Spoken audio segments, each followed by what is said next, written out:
What's going on, guys? Welcome back to the channel. Today I'm getting ready for Rocky Mountain Race Week, so I have a lot to do. My garage is an absolute pit. I got 2 weeks to get ready. I just fixed a couple of issues. The push rod for my manual brake setup was a little bit off. I don't know how that happened, but it was hanging up a little bit, so I had to adjust the rod so it was throwing straight into the master cylinder. So I did that. The next thing I'm doing, this is going to be fun. So, out with the old, in with the new. So this is the factory Powerdyne XB1A housing, and for those who don't know, a XB1A is a gear-driven Powerdyne supercharger. They don't make them anymore, but I've had it for a long time. So, there's a company, Supercharger Rebuilds, that makes Vortec parts to fit the Powerdyne. So I've got a scroll, and I've also got an impeller from a Vortec YSI. If you don't know what those are, you should look them up. The Vortec YSI is supposed to support up to 1200 horsepower. So I've got an impeller and a scroll for my supercharger. All I have to do is bolt it on. So first step, take the scroll off. Just look at the difference between the inlet of the compressor housing. There's the factory XB1A, and there's the Vortec. It's going to be crazy. And I'll even give you a little bit of a comparison. So my supercharger has an upgraded billet impeller, and I got that from Supercharger Rebuilds also. That upgraded billet impeller really helps with the mid-range, but I just need more. So now, let me put these impellers up here for you. I've got my factory XB1A impeller from a long time ago hanging out right here. So here you can see there's the factory XB1A. So there's the factory XB1A impeller next to, look at that. I mean, you can see this is a 375 and this is like a 2.5. It's crazy the difference between the two, and also the housing is just so much bigger. 375 and 2.5 or whatever it was. So step one, get the compressor housing off, and mine's just got some bolts that go around it. I'm gonna walk you guys through kind of like a quick check and a rebuild, so that you guys can do your own at home. They're really not that tough. It helps if you have a press. I've got one from Harbor Freight that I've had for, I don't know, 15 years, and it works great. But if you don't have a press, it makes it tough. I'll walk you through it. So I've got this set up in my vise on the bench top just to make it easier, and I've got the pulley shaft in my vise, and I'll show you guys the attachment I've got, but it makes it hold it better. So I've got it right in here. And just clamp it down so that you can get this off. This nut on the impeller side is pretty tough, and this is what you have to push off. So most times these impellers are pressed onto the shaft, so usually some heat will get it off. So just remember to look at your threads and see, because a lot of these input shafts are reverse thread, and this one is, so you've got to go tight to loosen it. Let's see if this does it. Oh yeah, there we go. That was easy enough. Last time I did this, I did not have an impact. Alright, so the next thing that has to happen is you have to get the impeller off, and for me it was easier to press the shaft. You just have to be very careful that you're not binding it up. You also have to take pretty much the whole supercharger apart to do that, because you have to press the input shaft out. So we're going to do that now. And I always like to just loosely fit the compressor housing on here when I flip it over so I don't damage any of these fins. And I don't know if you can see this or not. I'm not sure how long it's been happening, but you can see on the edges of mine where it's been contacting the housing. I had no idea it was doing that. You can see there's some fresh metal there, so it was recent. So usually that'll happen when you side load the bearings too much, trying to tighten the belt too much to eliminate the slip. You'll get that where the impeller contacts the housing a little bit. Yeah, so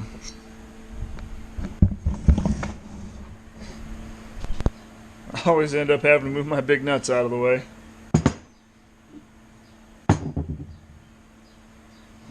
Now, for whatever reason, I have a lot of hex style bolts on my car, so I've got a set of these in metric and standard. If you don't, you're missing out. So we're going to take all of this cover off. And I'm going to grab a container for holding some bolts.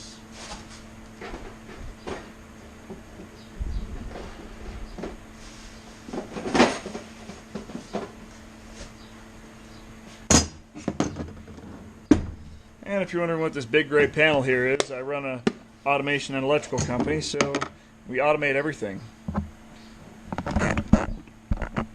Want to check out something cool I did? It's pretty awesome. If you guys are interested in seeing some more of this stuff, let me know. But so you guys are familiar with most sprinkler systems, I'm assuming. Anybody who has lived in a house, had a house, whatever, most houses have a sprinkler system controller, something like this. So I do automation, controls, programming, a lot of PLC stuff. If you don't know what a PLC is, it's a programmable ladder controller. So anyways, that's my new sprinkler system. Pretty cool. So it's got it's all touch screen. You can go through and set up all your programs. It's all color coded. You can turn zones on and off. Change the times on everything. Just like a normal sprinkler system, but it's all color coded. And if you look close, this is an actual overview of my house from Google Earth. And I've got all the zones outlined here as far as what they do, so that there's never any question on what it is. Here's the main screen there. Pretty cool. I whipped this up the other day. My wife's like, "What are you doing?" There you go. HMI, human machine interface, and a PLC.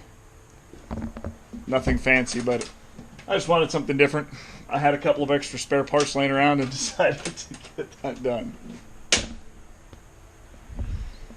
Anyway, I've got another panel right over here. I do a lot of control stuff for some breweries, so this is a cellar panel that I've got. Pretty cool stuff. Back to the actual stuff. So we're going to get all of these bolts off the cover here, and we're going to pop this cover off, and then we'll be able to push out the impeller shaft. You got to be careful because there's some seals in here too. You don't want to damage any of your seals.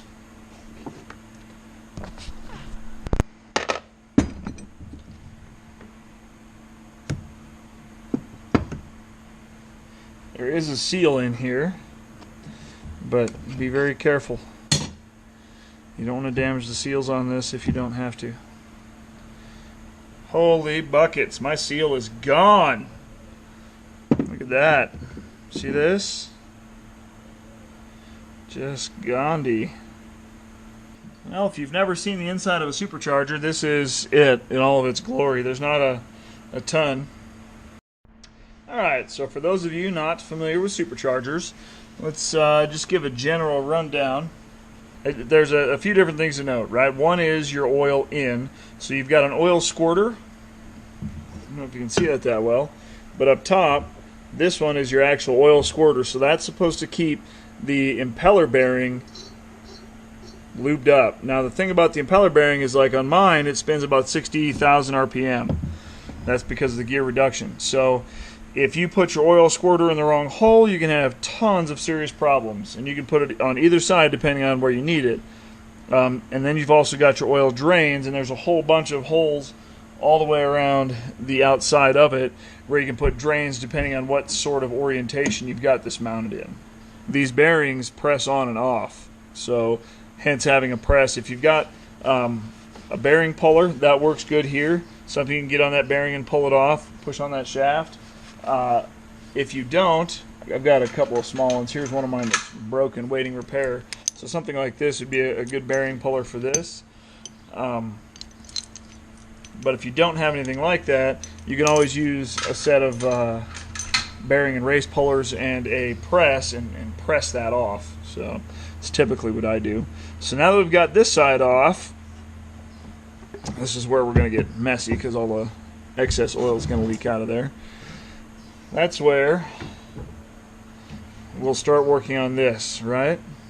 So this is the impeller side right here, the smaller one. And what happens is as soon as you start pushing that out, everything wants to come out, right? So this one is just sitting in its holder right down in here. This one just rides on another bearing that's down in there. So what you have to do is kind of support these, right? So if you try to push this out with this other cover on here still, you'll end up pressing this bearing into the cover, and that's not good for it. So I always get it just like this. And then I'll put it in my vise, or not my vise, my press, and support it while leaving this side open. So I'll put this kind of right on the press, and then I'll just push this shaft out, and everything else comes on its own. And usually I'll put a couple of blocks of wood, one on either side of here and here, just so that I'm not pushing the metal on metal, because you don't want to mar up your gasket surface here. You don't want to screw that up, and then it won't seal. So I'm going to grab some wood, and then I'll get it propped up on my press, and we'll start getting the impeller pressed off. So here's my press in all of its glory. I use it as a welding station too, but anyway, so got this set up here, and what's going to happen is I'll take the blower, get my camera mounted back up, take the blower, and I'll put, so this side down, we have to be careful that the gears aren't resting on anything, because we've got to press all that out. So once you get it on your press, then what you're going to do is try to press this impeller shaft out. Now, I don't like to press directly on it because I don't want to mess the threads up, but I'll go gently at first, and then I'll use a center punch of sorts.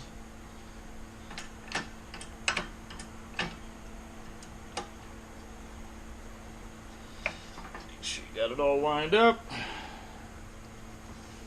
and eye protection. I'll get this preloaded, get my safety specs on.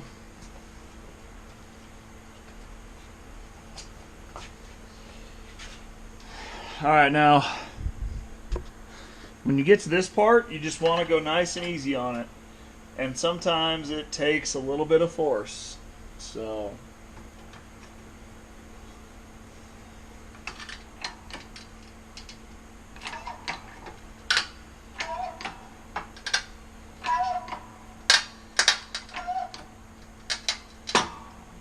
there we go. Alright, now, first thing that happened was our other gear came out. So I'm going to go ahead and release the pressure on this. One thing I don't want to do is smash anything up. So we're going to grab our input gear, set that aside, and we're going to go back to this.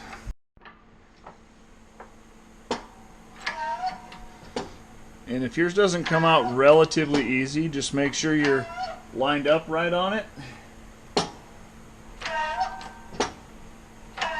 And when you get close to the impeller, you'll want to stop, and this is where you're going to have to find a center punch or something that will let you push out the rest of that. I like to make sure that I'm being safe. So I've got a big socket here. I'll put that over the end, and then this punch will fit right in the middle. That way it's not going to slide off there and end up hitting me. So that's going to go on there, but to keep the socket on, I'm going to grab some electrical tape and just wrap it around here just to keep that in place. There we go. Just enough to hold it up. That way if there's any side loading, it's fixed. And then just kind of line that up so we're straight. And have at her.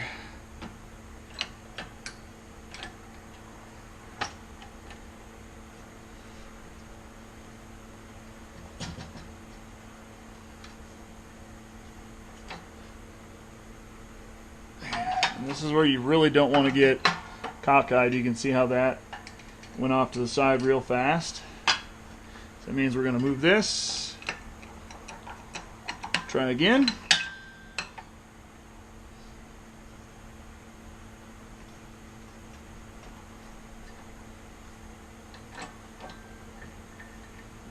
there. That looks nice and straight. There we go. And this one I'm going to make sure that I'm ready to catch the impeller shaft. And it shouldn't take a lot once you get to this point. There we go. So there's my impeller shaft. We can get our press up and out of here. Look at that. There is our impeller.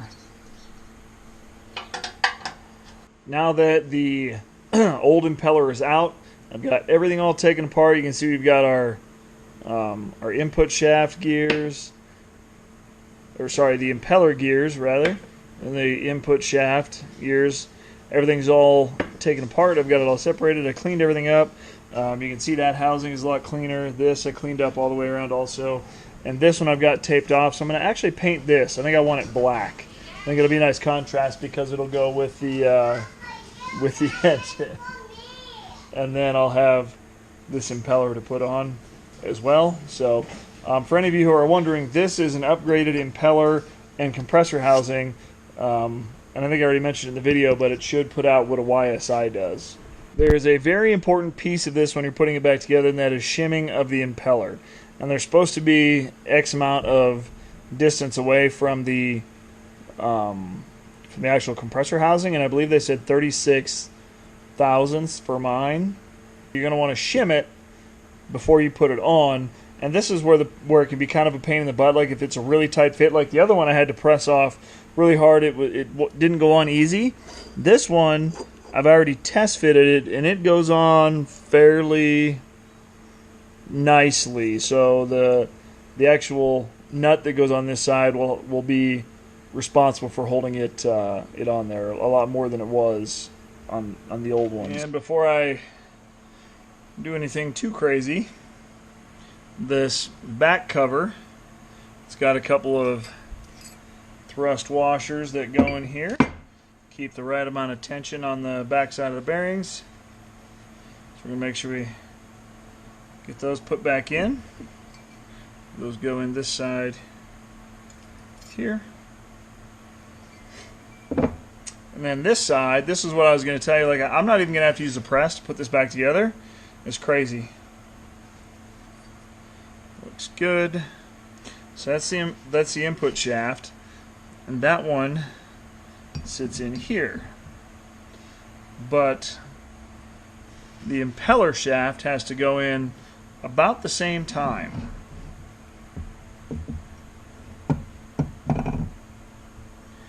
And the tricky thing about the impeller shaft is the seal on the front. See if I can show you. So if you just ram this through here, this one is made with a very hard to get seal. So if you just ram it through in the middle here,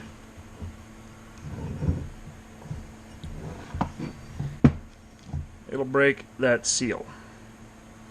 So I'm going to be very careful here. Try to coax it in there. Perfect. Now, got to try to get this in here at the same time.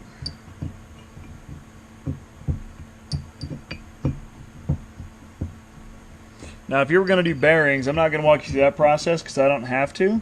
But if you're going to do bearings, you would have already done them by now. And these bearings, you just use your bearing separator and pull those off there and put new ones on.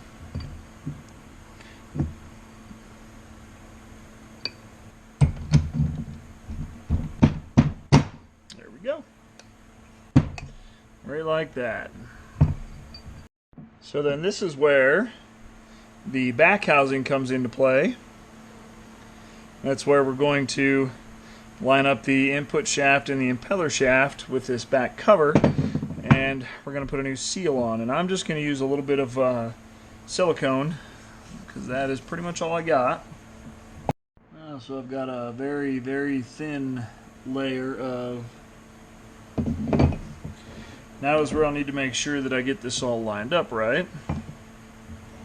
But also I don't want to get... I don't want to lose those thrust washers. So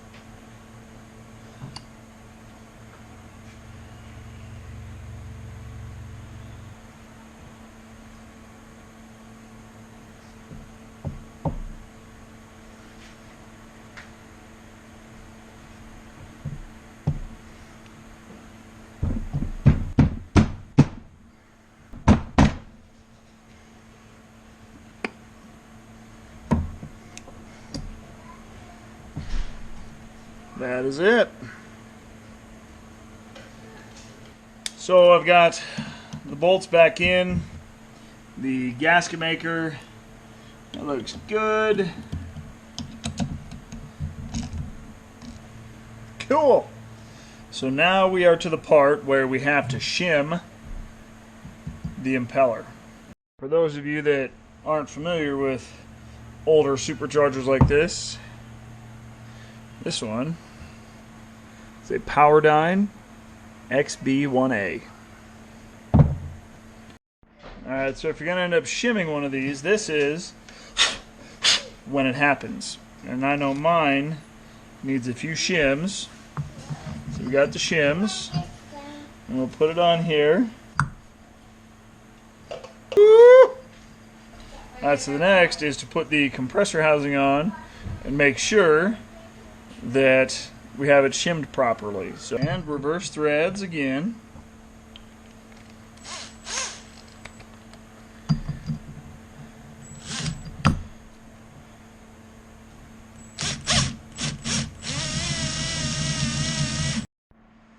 Well, the impeller's on. Obviously, you saw that before. And now, with the housing done, we can gently drop it on here and verify that our clearance is good. I don't know if you can see that very well.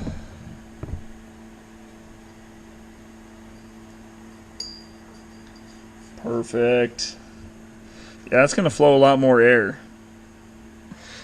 So aside from bolting down the compressor housing, we're done. That is it. That is the process. Yeah, and just for reference, this is the new, and that's the old. Heck of a difference. So I've got my digital caliper here, and what I'm going to do,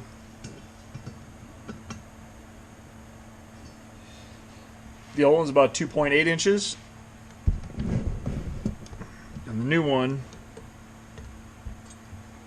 is about 3.5. It's crazy.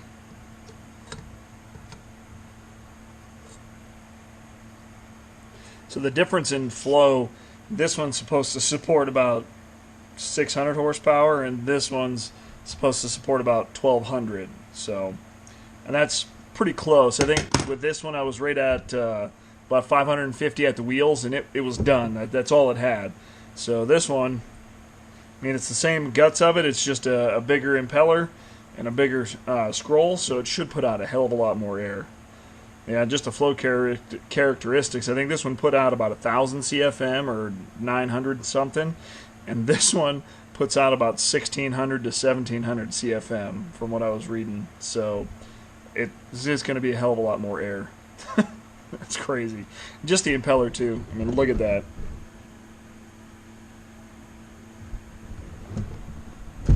Beautiful. Beautiful piece.